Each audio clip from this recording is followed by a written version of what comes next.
tell us a little bit about the results you gained from that first program. It was really an interesting thing to do it with other business owners.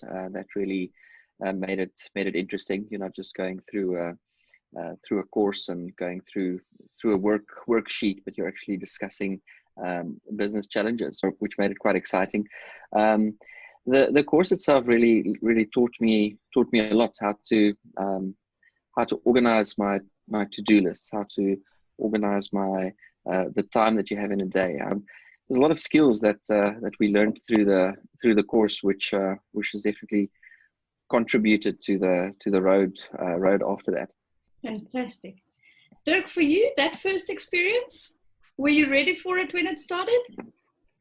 I don't know what to expect. It was we were running like into a forest and don't know which direction we are going. But yeah, it was quite.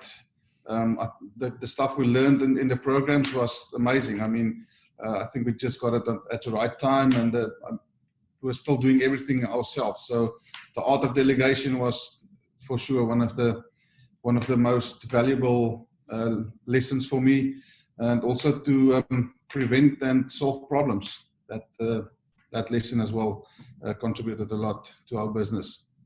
Fantastic.